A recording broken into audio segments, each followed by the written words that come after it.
So good evening and a very warm welcome to Tara Institute.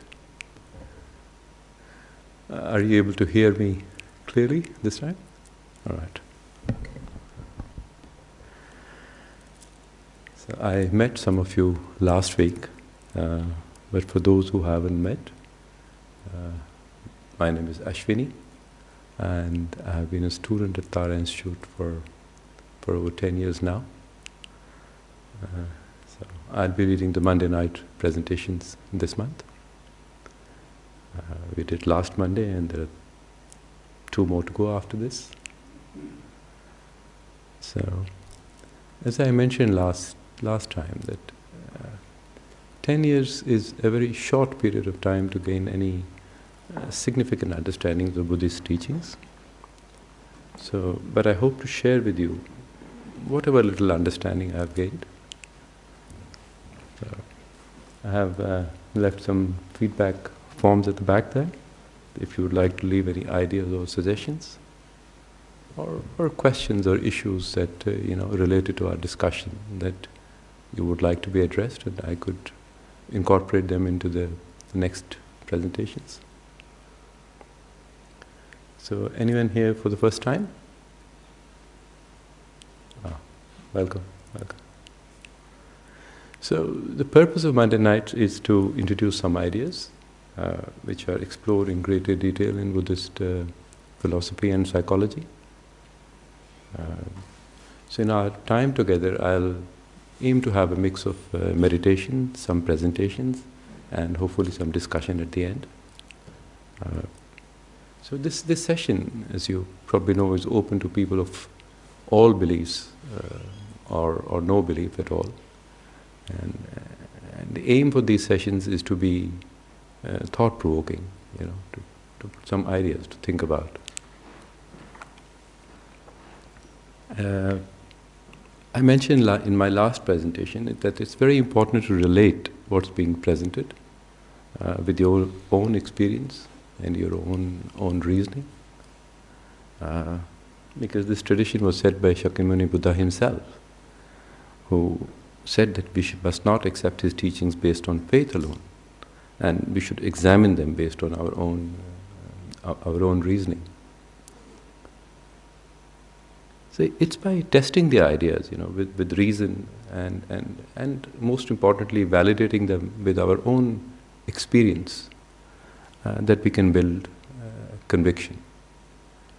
And without this conviction, there is a slim chance that we'll integrate them into our lives, or that they will lead to any change in our behavior or experience. So we must really test what's being presented very vigorously, and if it stands the test of the reason, then to make it a part of, to contemplate further. But if something doesn't stand the test of the reason, you can just set it aside for some time. So, our topic for this month is the 4 Noble Truths, and the first teaching Shakyamuni Buddha gave when he attained, his goal, the full enlightenment. Are you able to hear me? Okay. So, last week we started talking about, what it was that Shakyamuni Buddha was trying to achieve. So, what he set out to do. And Buddha looked around and he saw unsatisfactory nature of our existence. He not only saw the obvious suffering, aging, sickness, separation or loss, but also the general state of ill-being, the general state of dissatisfaction that all of us experience.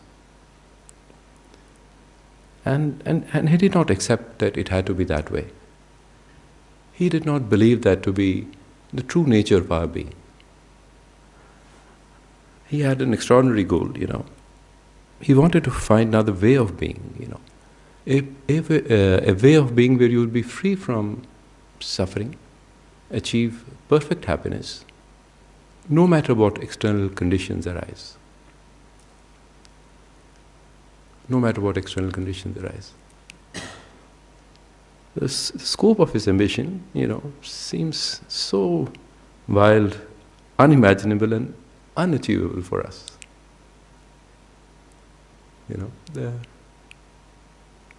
No suffering, ever. But it was matched by, his relentless pursuit of his goal, his ability to keep trying for a new approach when he found that the old way was not working. So in a human lifespan, he lived as a prince, a wanderer, an ascetic, a lone meditator, and finally, a teacher. And when he finally achieved his goal, he said, and I'll quote his words, and they actually always inspire me a lot. Profound and peaceful, free from complexity, uncompounded luminosity. I have found a nectar-like dharma. Yet, if I were to teach it, no one would understand. So I shall remain here silent in the forest. So as the story goes, he remained for 7 weeks in the forest grove around the area under the tree where he attained enlightenment. And then finally, moved by great compassion, he thought that he would teach, and he walked about 300 kilometers to this place, Sarnath, near a town in Varanasi, city of Varanasi, where his, the 5 companions he had in ascetic practices were there at that time. So Buddha thought that he will teach them what he had discovered. And basically what Buddha said to his companion is, here's a way that I have, discovered to overcome our problems so that they never occur again. And this first teaching was, framed as the 4 noble truths. So we went over that, last time, but I'll just go through them once again. So the first of the noble truths is the truth of dukkha, the truth of unsatisfactoriness, sometimes translated as suffering. So life involves unsatisfactoriness, a state of ill-being as opposed to a state of well-being, and that's the term dukkha in Sanskrit. And the second noble truth is the noble truth of the origin of dukkha. So dukkha does not, or suffering does not arise randomly. It arises because of its own causes. That's the second truth, the truth of the origin of dukkha. And then the third truth was the noble truth of cessation of suffering. So there is a way out of dukkha, and we talked about this last time. So in confirming the state of dukkha, the state of ill-being, Buddha confirmed the existence of its opposite, the state of well-being. So, and finally the fourth noble truth was truth of the path. So Buddha did lay down a path, that we can all take to be free of suffering, free of dukkha. And he said that we can, take the same journey exactly as him to gain enlightenment and find freedom from suffering. And what's inspiring is that Buddha was a, human being like all of us, with a mind like all of us, in this human life at least. Yeah. So today I thought we'll talk about the first noble truth, the truth of dukkha, the truth of suffering. But before we get to that, let's do a short meditation together.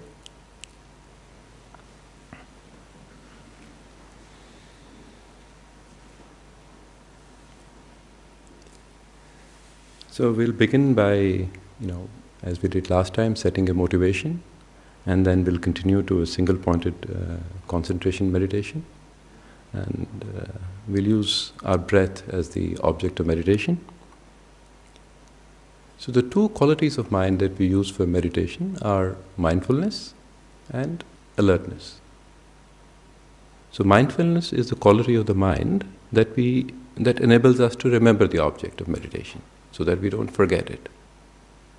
And alertness is like a sentry keeping a watch. If our mind gets distracted, goes off the object of meditation. So we'll utilize these two tools in our meditation today. So, the mind will wander off the object of meditation. This is natural. During our meditation, we'll see all kinds of thoughts coming in our mind. So as soon as you notice this, gently bring your mind back to the breath, and that's the practice that we are trying to do here.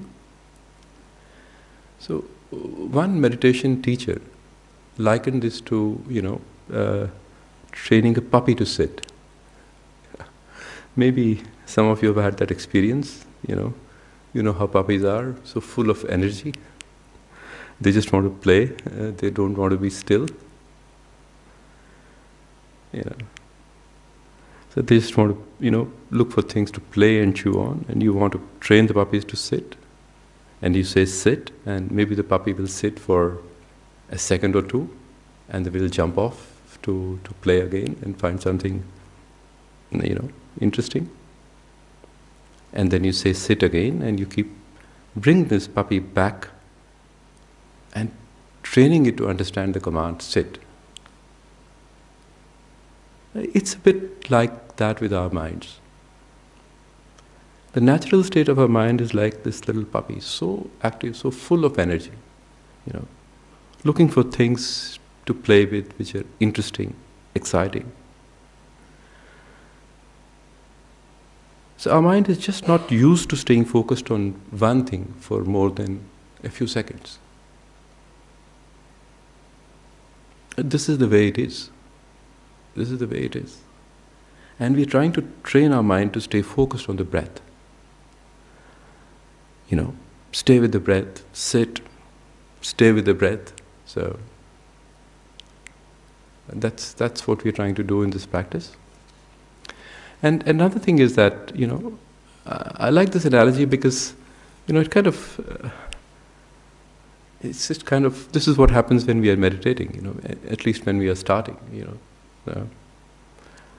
But also if you have to train a puppy, you have to do it with kindness. You don't start hitting it on the head, That's not the way to train a puppy. You have to be kind, you have to be patient, but you have to be firm at the same time. That's the attitude we need to train our mind. If we start beating ourselves, getting angry or frustrated, it's not going to help in our meditation. So the mind just doesn't know any better. It just hasn't learned yet how to stay focused, and we have to teach it that. And we do that with kindness, patience and compassion.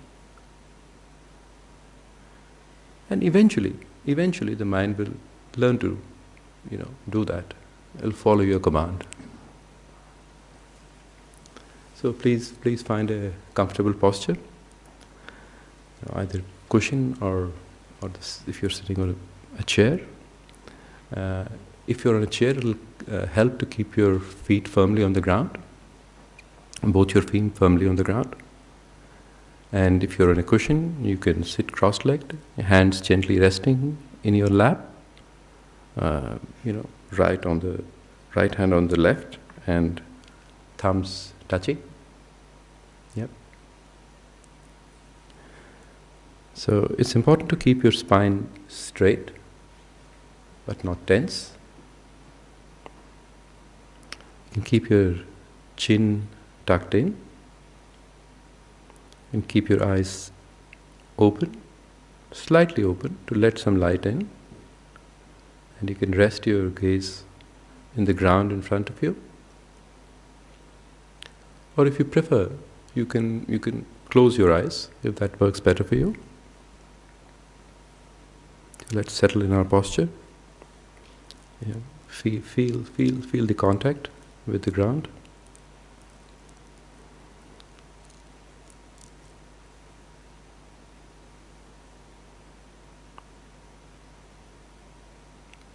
relax your body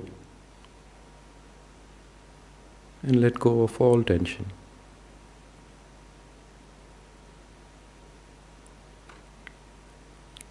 Just do a scan of your body and see wherever you feel tension.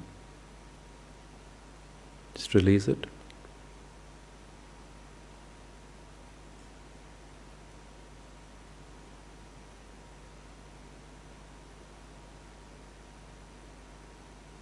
Now, turn your attention to your thoughts.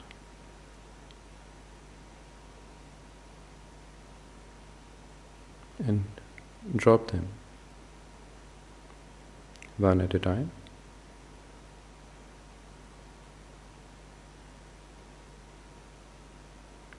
Make a determination that for the next few minutes you will devote yourself to the now, to the here, and to the present time.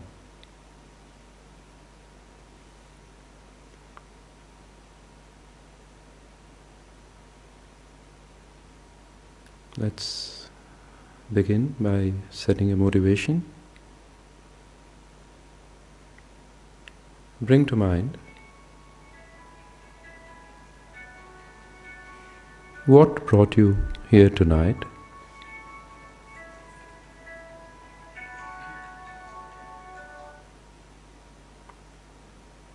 And what you hope to achieve from this session.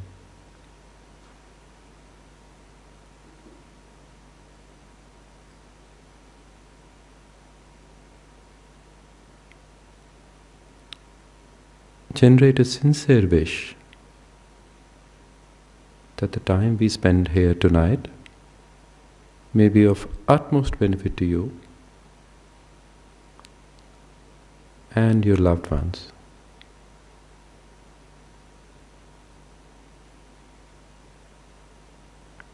And those you may come in contact with.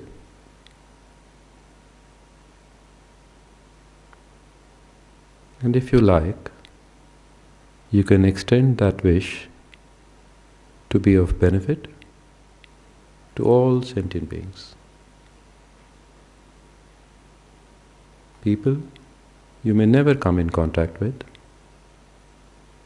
animals, birds, insects, all living beings, everywhere.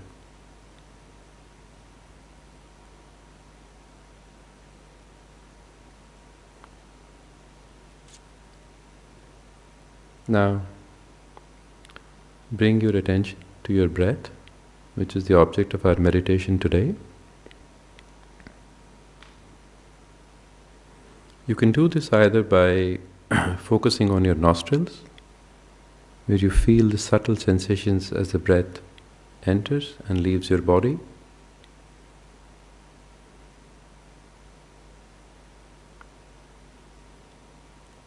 Or by focusing on the in and out movement of your abdomen with each breath.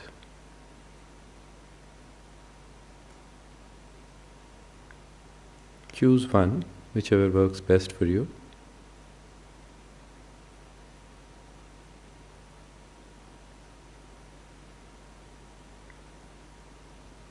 Whether our breath is short or long, it doesn't matter.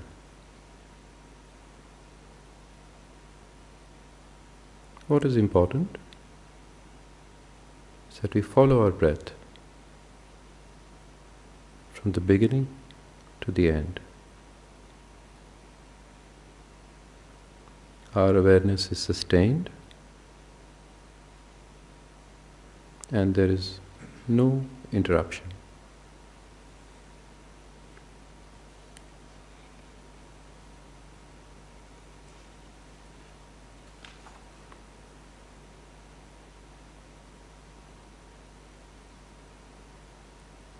What is recognizing our breath is our mind,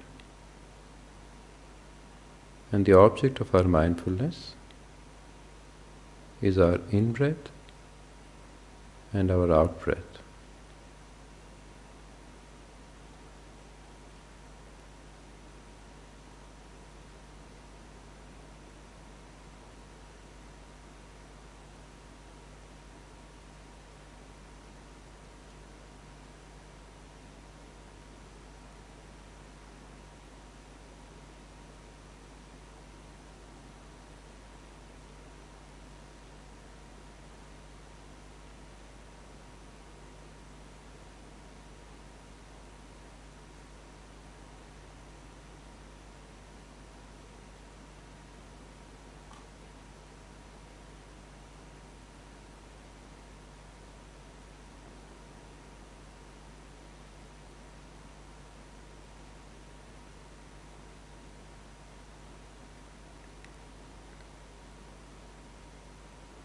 Thoughts will arise.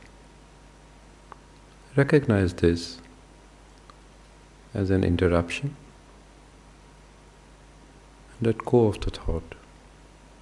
Gently, very gently, bring your mind back to the breath.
Relax your concentration. Very gently, slowly bring your mind back to the room.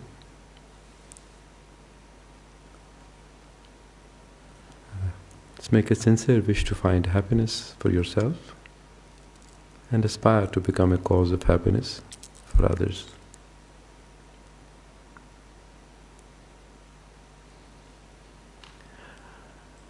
I think the single-pointed concentration meditation, it's difficult to, it's not easy when we start this practice.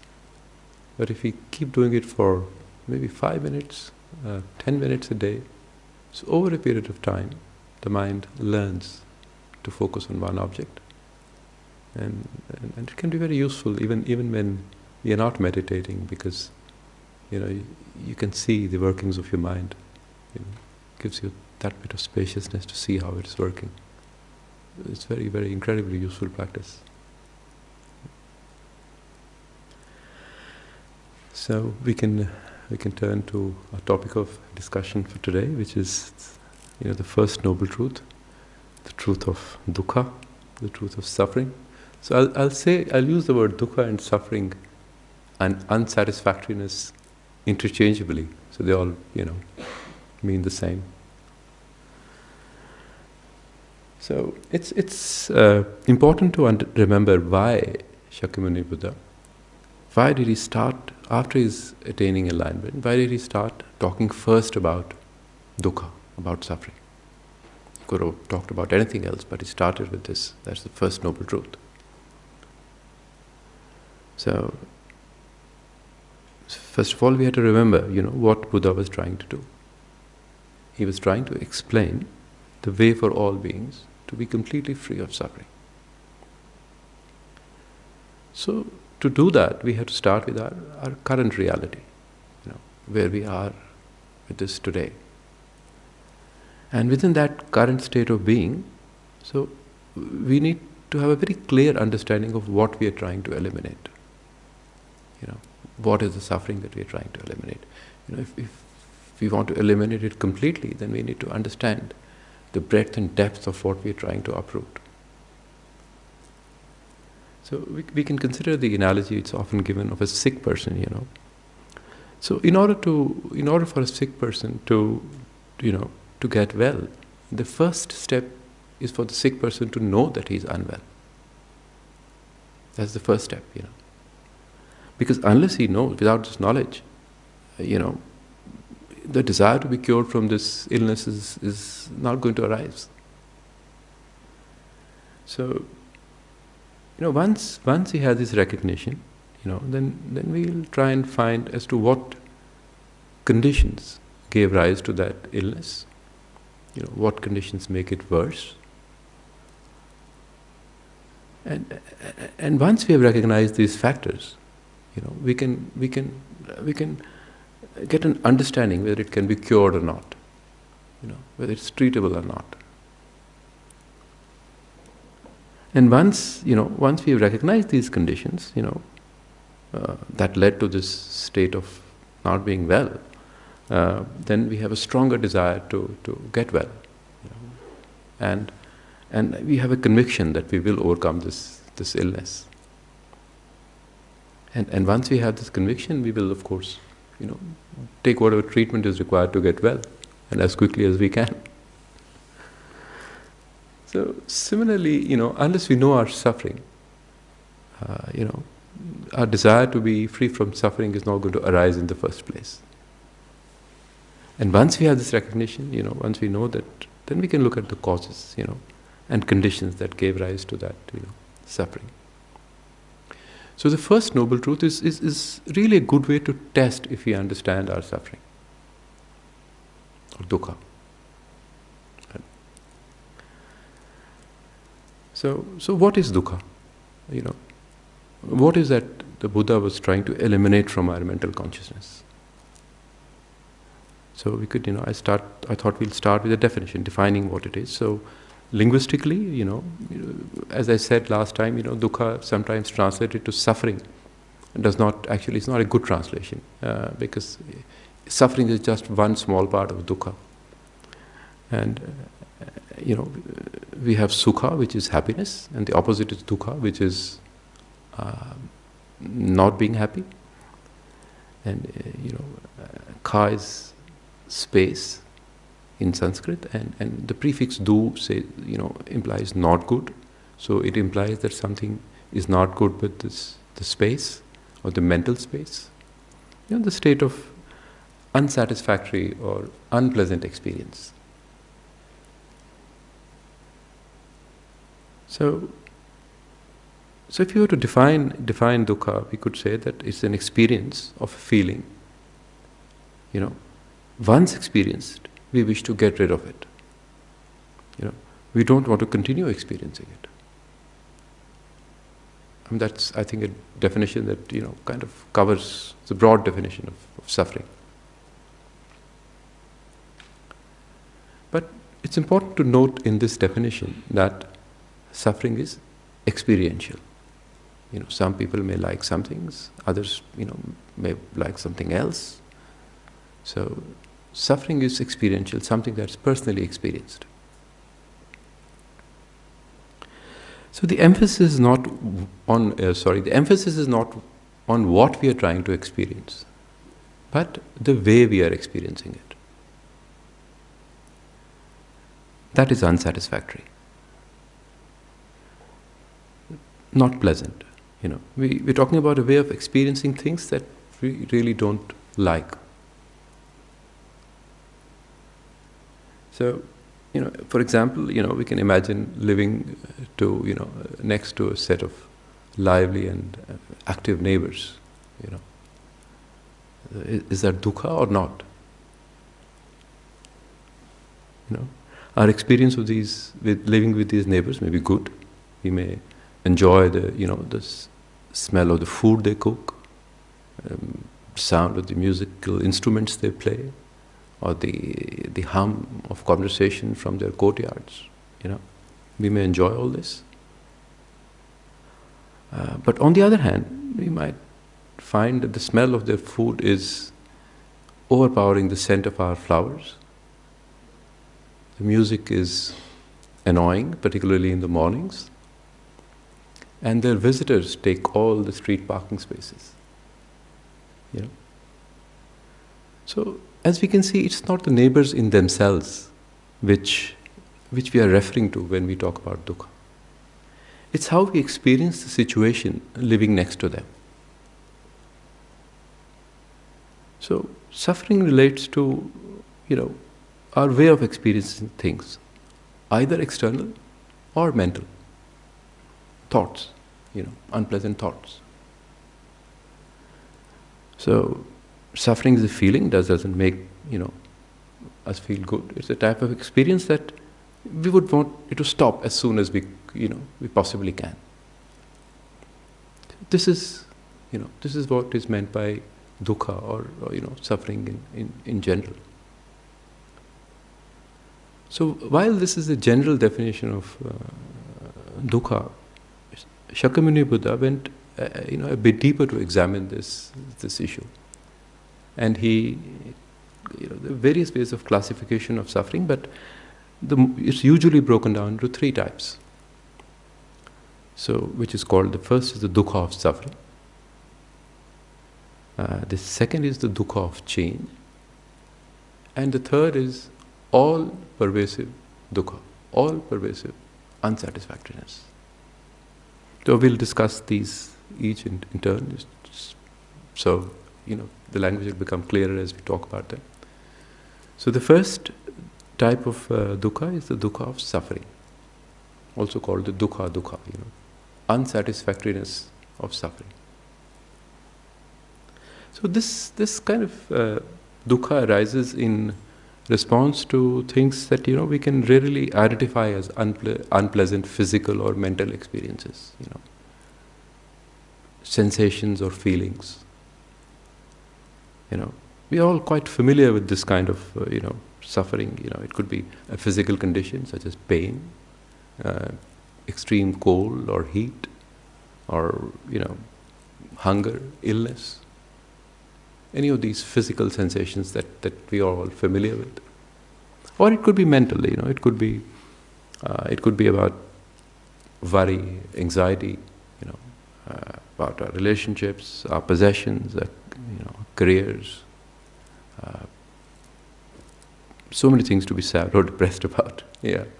So it could be either of these, and we can understand when we say dukkha, which is dukkha of suffering. So all these states in this category are what we ordinarily identify as suffering.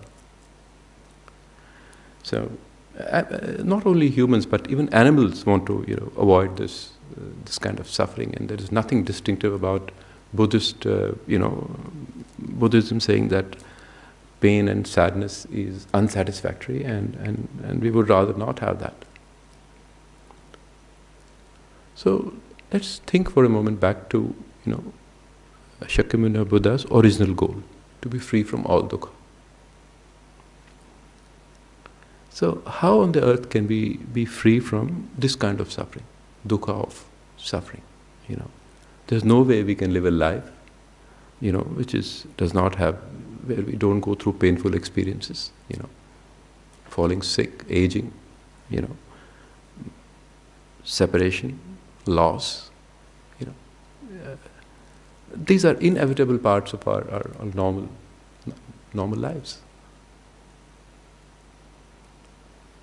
But remember the definition of dukkha.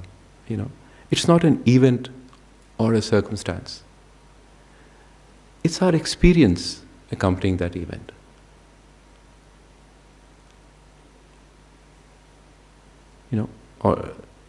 Painful events in themselves are not what Buddha meant by dukkha or suffering. External events are not the actual suffering. It's the aversion in our mind to the circumstances that is dukkha of suffering. So you can see how important it is to clearly and precisely understand, the nature of suffering in order to be able to eliminate it. If you were to understand dukkha as, suffering of painful events that befall us, we might embark on, and try an attempt to control all aspects of our life.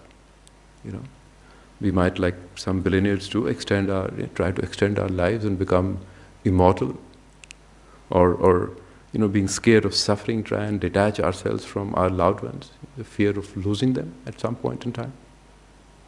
Or we might accumulate massive wealth or surround ourselves with external protections from mishappenings. But we know this is futile, this would be futile. We simply cannot control the external world or the events. We certainly can't control aging, death, separation. So, dukkha of suffering is not the events in our life, it's our internal response, our experience of these events.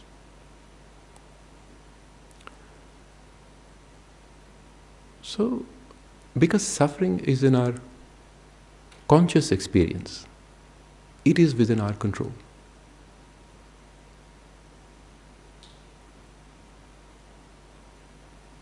Therein lies the hope. If we examine the causes of suffering as to why suffering arises because of an external event or a circumstance, then we can possibly see whether eliminating it is possible or not. And this is what Shakyamuni Buddha taught in the subsequent Noble Truths, and we'll study them as we make progress. So that's the first type of suffering, dukkha of suffering, which clearly we can all recognize. The second kind of suffering that the Buddha observed is a bit more surprising. This is known as the dukkha of or unsatisfactoriness of change, and the word for that is viparinama dukkha. So if you look at the word viparinama, nama is form, so it's basically, literal translation is transformation of form. So unsatisfactoriness of change, as how things change. When things change, it leads to some unsatisfactoriness. So this unsatisfactoriness of change refers to experiences which we would ordinarily think are pleasurable. So, ordinary events that we would, look forward to, like eating a nice meal, getting a massage, watching a good movie, enjoying a time at beach, or having a good conversation with a friend and so on. Things that we really look forward to and really enjoy as pleasurable activities. So how could these things be unsatisfactory? What is the problem with this kind of happiness, And this is something more subtle and not so easy to recognize or accept. So the Buddha saw that no matter how pleasurable our experience, it cannot possibly remain as it is. It's bound to change. So as time passes, our experience itself is going to change. And when a pleasurable experience ends, it leads to dissatisfaction. So let's consider some examples to bring this point. I know it's very difficult to accept this. It's like, all the fun being taken out of our lives. So now we'll just take some examples. So let's say, eating chocolate is, maybe, very pleasurable initially, But it's not a permanent or unchanging source of pleasure. If it were, the more we ate for hours on end, we would be happier. Does that happen? So imagine a loved one caressing our hand, for hours and hours together. At first you might like it, but then after some time it might start to hurt, or you might feel a bit strange. When we buy a new gadget, an iPhone or a piece of jewelry or something, we feel fantastic, we keep looking at it and maybe we show it to others. But after a week or a month passes, we barely notice it. And it starts to wear down and starts to have issues, and then we start getting a little bit frustrated or dissatisfied, because it's the nature of impermanent objects. And fame, at the beginning, we might be very happy. I'm a rock star. Everyone wants to, everyone knows me. Everyone wants to hang out with me. A good feeling to start with.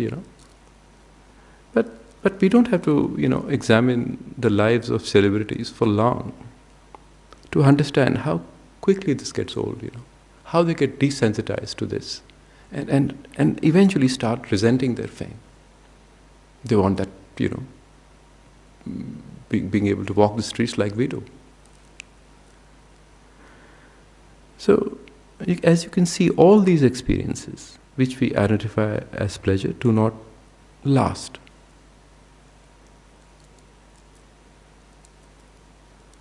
We crave for them to continue, but they can't. Either the object of our pleasurable experiences changes, or the way we experience it changes. And our pleasant experience comes to an end, and usually before we would want it to. So,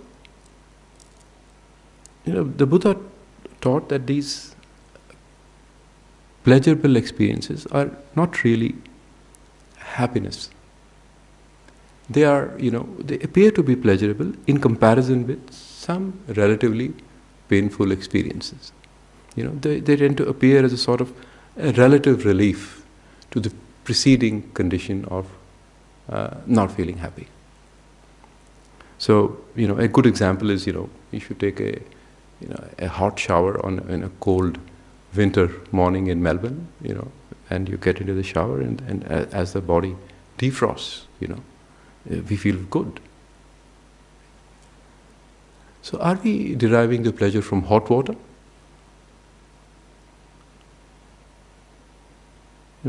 Or we are deriving pleasure from the end of the previous suffering, when we were feeling cold, very cold.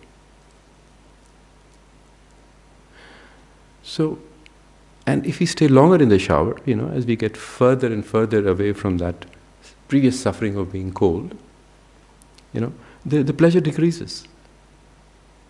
And we may have a new type of suffering, feeling too hot, or thinking that we have been in the shower for too long.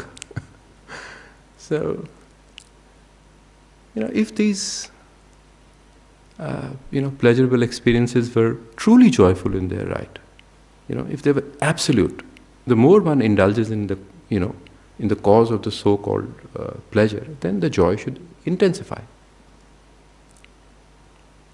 So every time we do that, we should feel more and more pleasure. But we know that in fact, the more we indulge, the pleasure becomes less.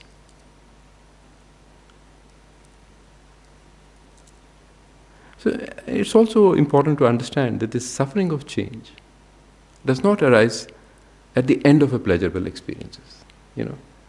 Even it can be present during the experience. When we are in a enjoying something like a beautiful sunset, or we are having a pleasurable state, at the gut level we know it's not going to last. So I feel that when at the end of a holiday, the last few days, I start feeling that it's going to run out. You have this gut feeling together whilst you are in the pleasurable activity. You still feel that some dissatisfaction. Sunday night blues. When the work week starts on Monday. That's another example. So, and of course, when this experience ends, we don't know what's going to come next. Will it be, we have no certainty what's going to happen. Will it be another little happiness? Or we are going to be sad and depressed? So our feeling pleasure is insecure in this way. So it's a difficult idea to get accept at a gut level. So I was thinking if we could do a meditation together, just think about it, and I could lead that meditation. And so sit comfortably and relax.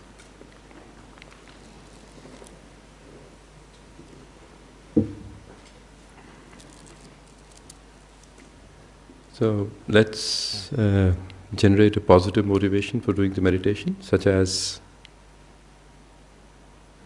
wishing to better understand suffering, to lead a happier life, and to do what is necessary to free others from suffering.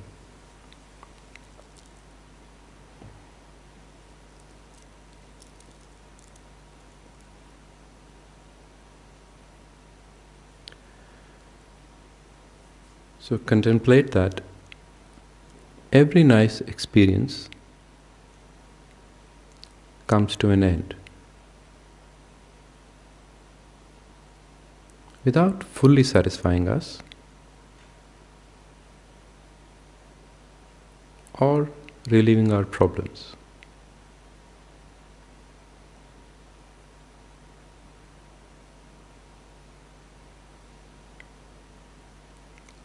It leads to desire to repeat it in the hope that we'll find the satisfaction we're looking for.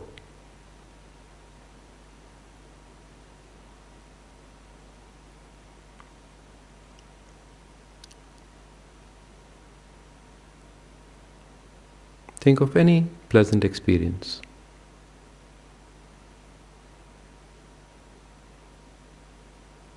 A nice meal,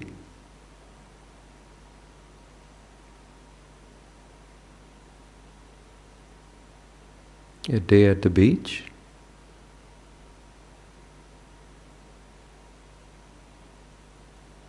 your favorite music,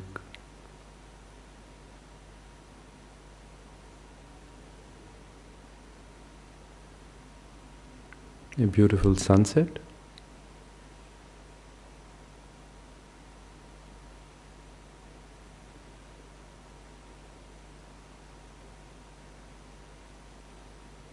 and then think, How long does the pleasure last?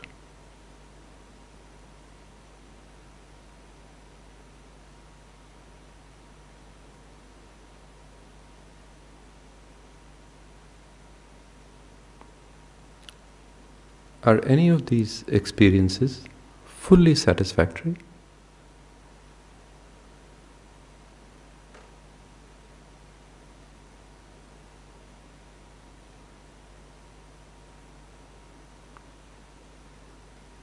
If you think they are fully satisfying,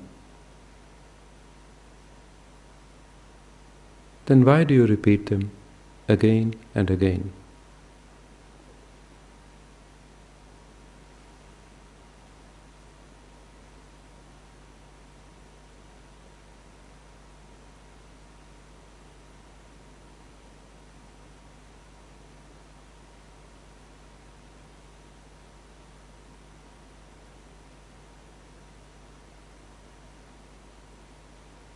Another reason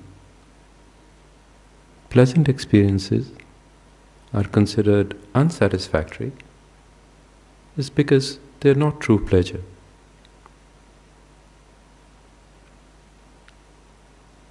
If they were, the pleasure would continue.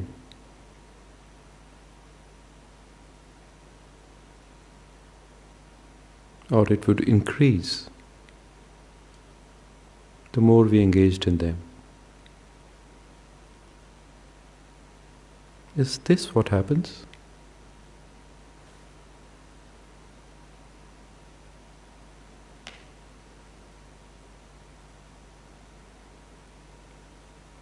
Or does the pleasure decrease?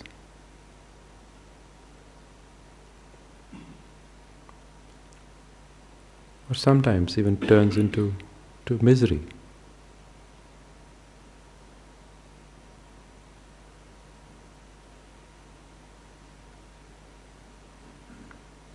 For example, when you are hungry and eat something,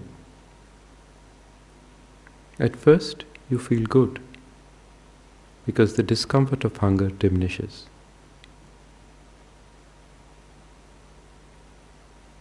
But what would happen if you kept eating more and more?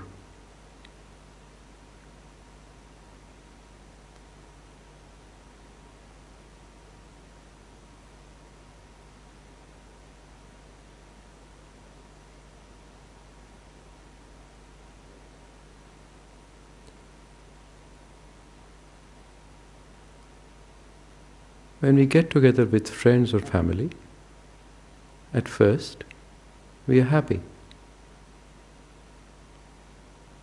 talking and laughing, enjoying each other's company.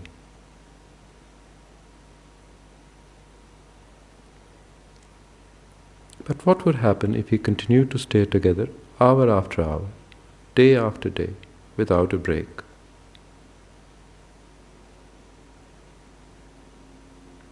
Probably become bored, irritated, and might even start arguing.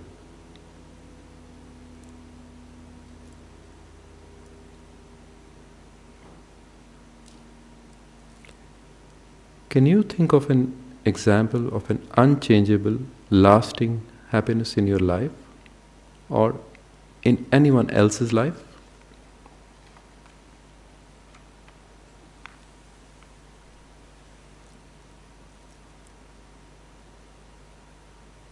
Contemplate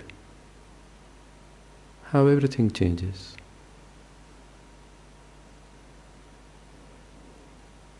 How pleasurable experiences do not last,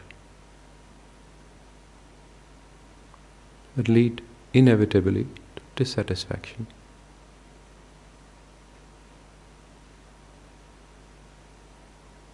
It's the very nature of all things that they change and eventually come to an end. Even a blissful relationship has its ups and downs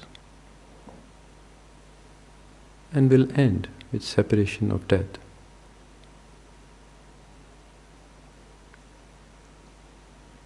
Beautiful people grow old and grey.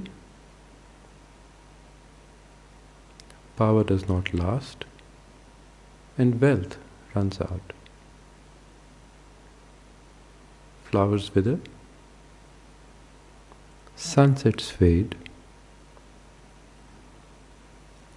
parties end.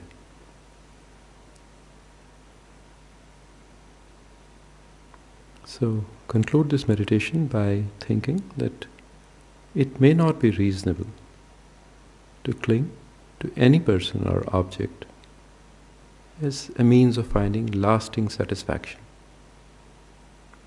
and that clinging instead brings the very opposite result.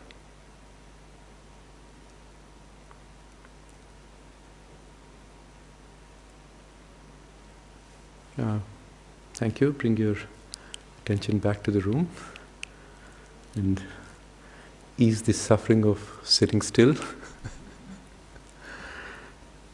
So, when we read or hear that Buddhism says that pleasure is actually suffering, it becomes very difficult to understand. So, does that mean that we have to be miserable all the time? Or is there something wrong with feeling pleasure, or we should feel a bit guilty about feeling pleasure? That's not something right. So, I just want to be very clear that is not what what Buddhism is saying at all. So the definition of happiness is an experience that, when we experience it, we would like it to continue and don't want it to stop. There's nothing wrong with wanting something to continue if you like it. What is the problem? The problem is that it doesn't continue. It changes. Whether the pleasure we experience is, whenever the pleasure that we experience changes or comes to an end, it produces suffering.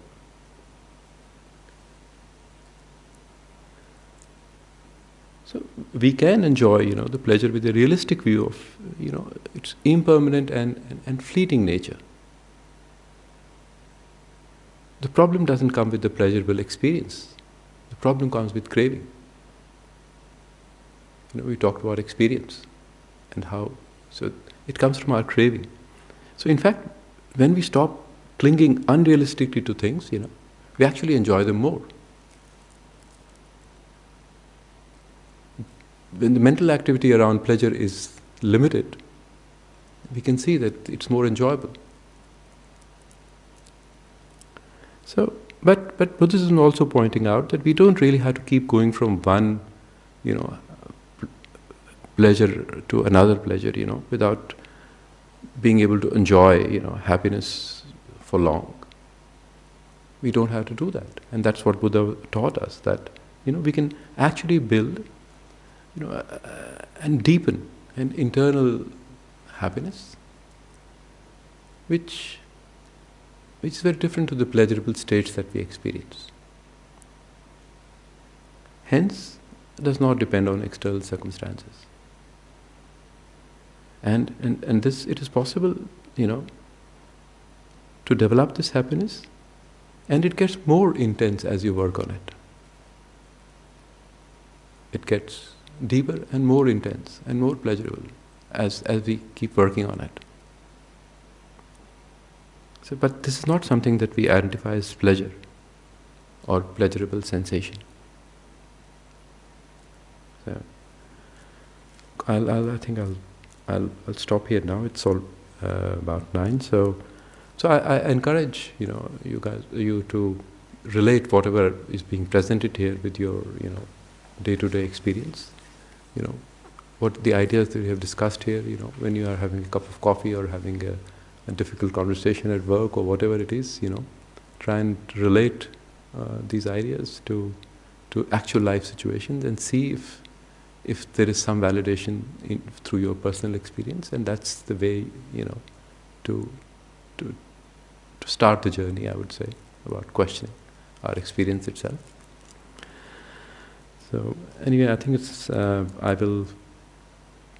there is another type of suffering left, which we'll cover next Monday, and we'll talk about the origin, the truth of the origin.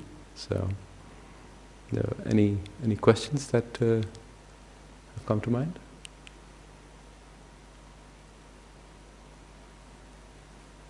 Right. Okay. So let's dedicate and so generate the strong wish that any beneficial outcome from the past 60 minutes, anything you have thought, the time you have spent contemplating, your presence here, may become a cause for you to achieve your motivation. May it be of benefit to you and those around you. So thank you all for coming. If you have any feedback or any questions, the forms are at the table at the back there, and I think there is cake and tea in the dining room, and I'll stay around for a bit if you would like to discuss anything. Otherwise, good night.